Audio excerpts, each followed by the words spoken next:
Bonjour et bienvenue sur ce nouvel épisode de Poèmes pour soi, des poèmes pour aller mieux.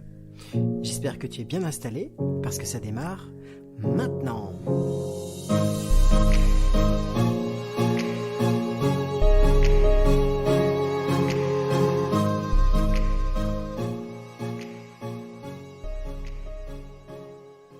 Lâcher prise. Pour me soulager de ton emprise, il me faut alors lâcher prise. Oui, c'est facile à dire, mais il y a bien pire. Un jour ou l'autre, c'est la vie qui me rattrape, et je manque de justesse de passer à la trappe. Avant d'arriver à ce funeste moment, il faut penser à qui je suis vraiment.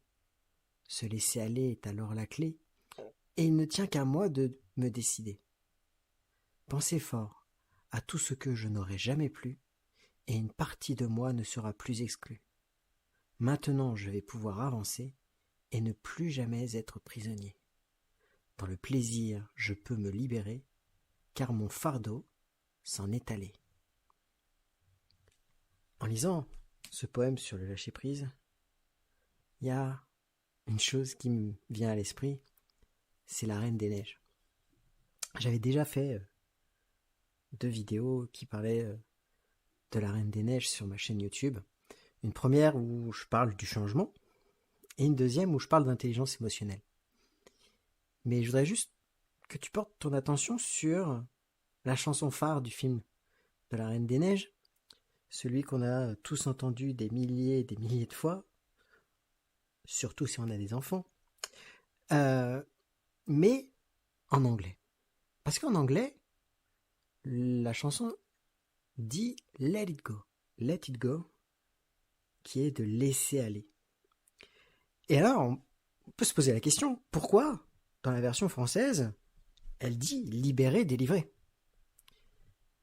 Et si c'était tout simplement pour nous dire que de laisser aller, c'est ce qui nous permet d'être libérés et d'être délivrés. Et c'est ça, le but du lâcher-prise.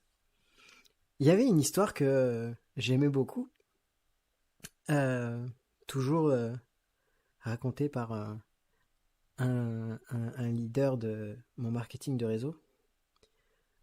C'était comment attraper un singe vivant. Comment le capturer. Et en fait, il expliquait, voilà, tu prends une boîte et tu fais une entaille dans la boîte, une fente, où tu peux juste glisser une main à l'intérieur de cette boîte, et en fait, tu vas placer une banane à l'intérieur et fixer cette boîte à un arbre. Ce qui fait que quand le singe arrive, il sent la banane, il va se rendre compte que la banane se trouve dans la boîte, donc il va glisser sa main à l'intérieur de la boîte, il va attraper la banane, et donc ça veut dire qu'il va fermer sa main autour de la banane. Et en fermant sa main, en fait sa main est devenue trop grosse pour sortir de cette fente, de cette boîte. Et le singe ne va pas avoir le réflexe de lâcher la banane. Et c'est pour ça qu'on va pouvoir venir le capturer vivant. Et j'ai envie de te poser cette question. C'est quoi ta banane à toi ? Qu'est-ce que c'est que ta banane ? Et là, il y a peut-être plein de choses qui t'est venues à l'esprit. Ça peut être le fait de lâcher ton salaire parce que tu as envie d'être indépendant. Ça peut être de quitter une personne qui est toxique pour toi. Mais t'aimes la relation, mais c'est toxique. T'arrives pas à lâcher prise. Ça peut être des habitudes aussi. Peut-être que tu as des habitudes de vie que tu sais qui sont négatives pour toi. Mais il y a un certain confort. C'est pour ça que très souvent, dans mes coachings, je pose cette question par rapport à une situation que la personne vit et que c'est désagréable pour elle.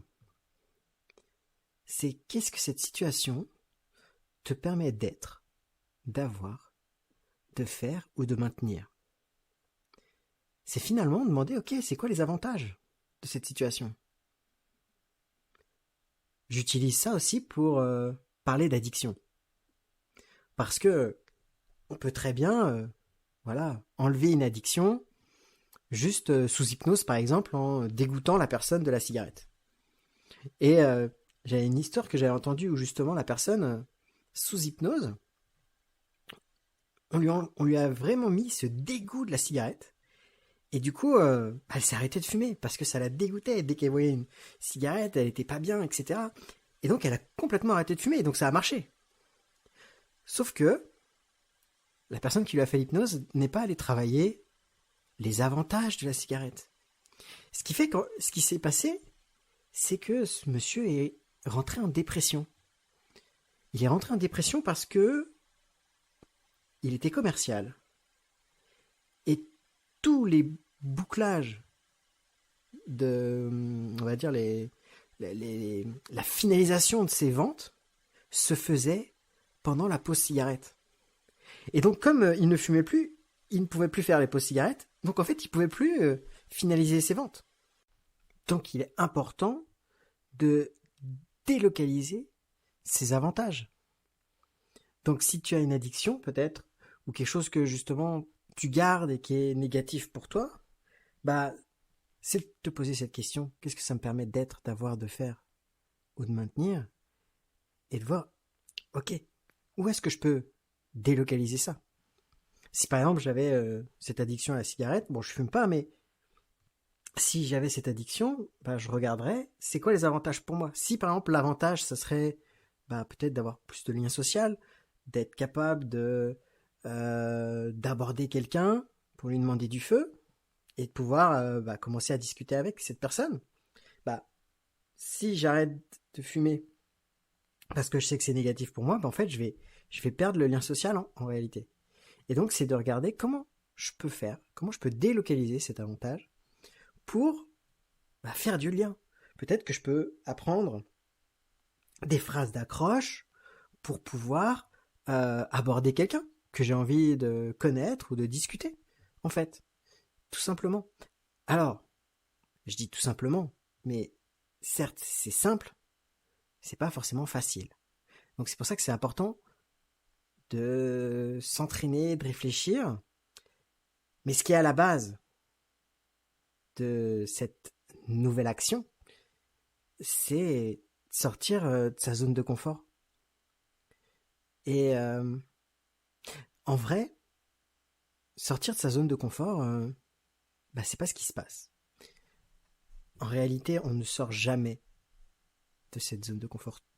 Quand tu penses que tu vas sortir de cette zone de confort, que tu vas faire quelque chose qui est en dehors de cette zone, tu penses que tu en sors, mais en vrai, tu n'en sors jamais. Tu ne fais que l'agrandir, en réalité. C'est-à-dire que tout ce qui se trouve en dehors de ta zone de confort, ce sont des choses que tu t'es pas encore entraîné, en fait. Et confort, ça veut dire être fort à l'intérieur. Du coup, c'est quoi l'inverse de confort? L'inverse de confort, c'est le mot effort. Être fort à l'extérieur. Ça veut dire quoi? Ça veut dire que si tu veux agrandir ta zone de confort, déjà, bien sûr, ça va être de commencer à avoir conscience que tu dois lâcher prise sur quelque chose. Et ensuite, trouver qu'est-ce que tu dois mettre en place pour pouvoir lâcher prise et de poser ensuite un effort conscient et répété pour que ce qui est à l'extérieur de ta zone de confort se transforme en habitude et que finalement, ça devienne ta zone de confort.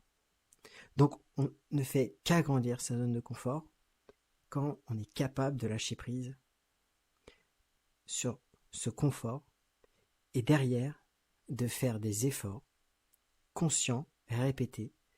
Certes, c'est désagréable.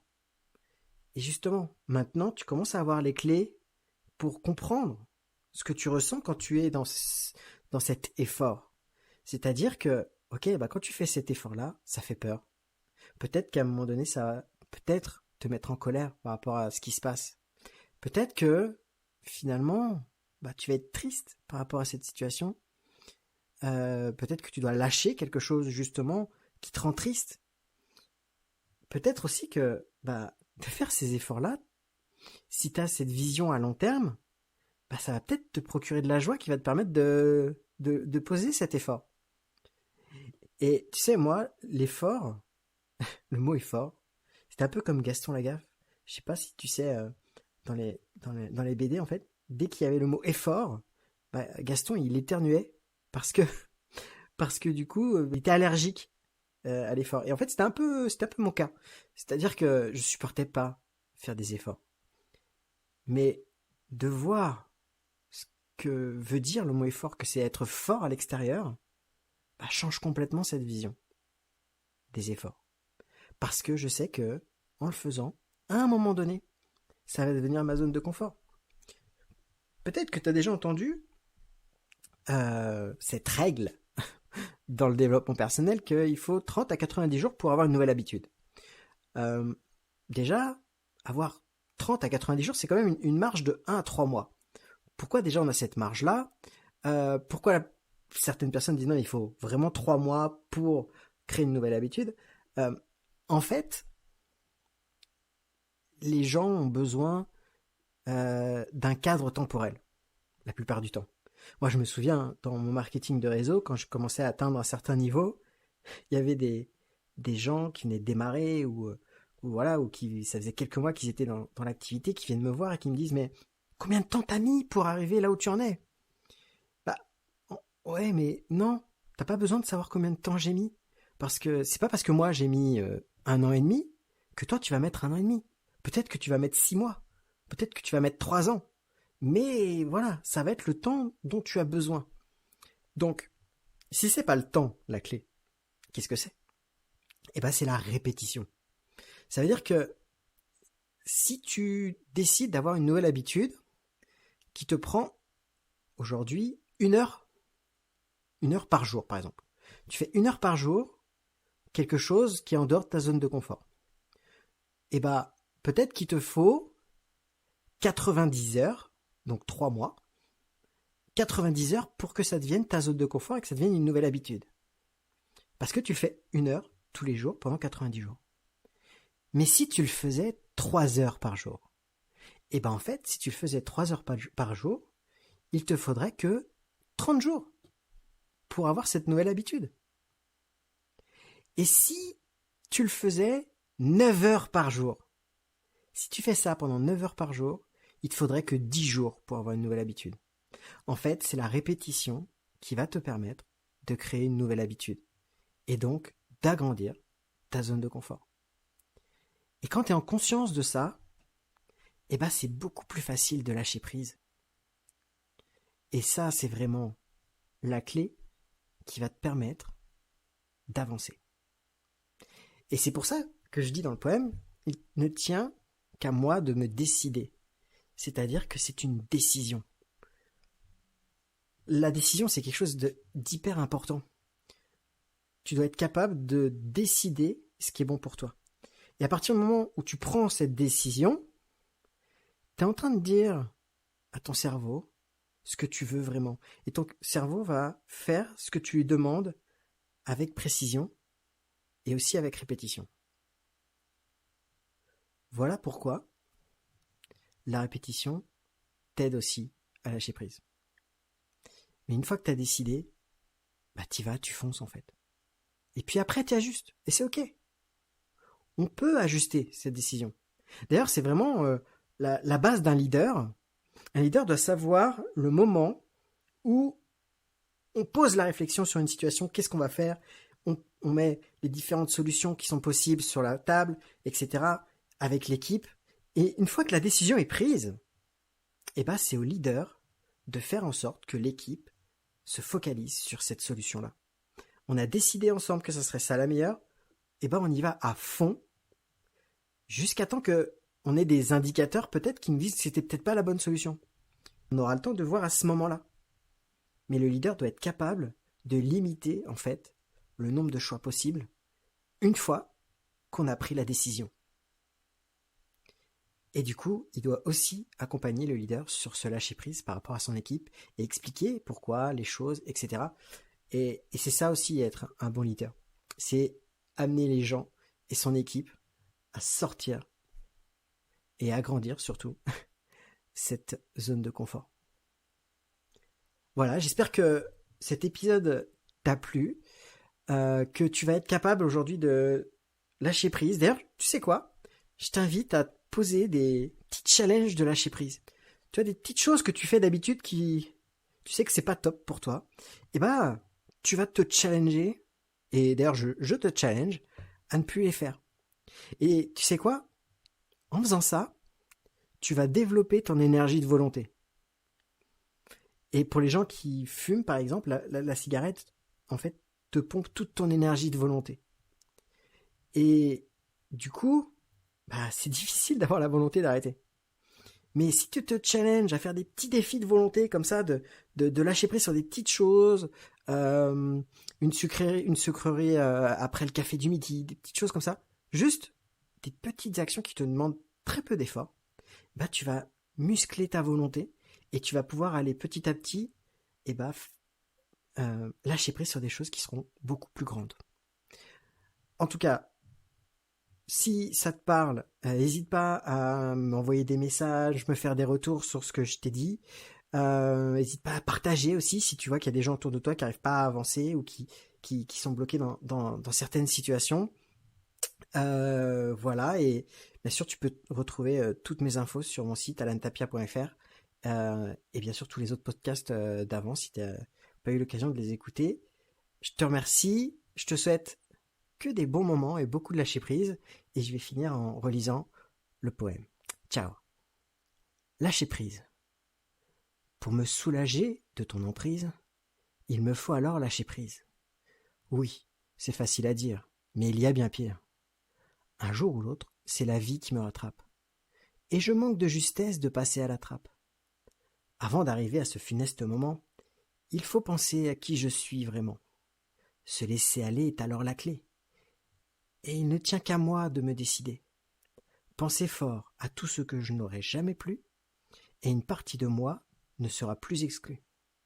Maintenant, je vais pouvoir avancer et ne plus jamais être prisonnier.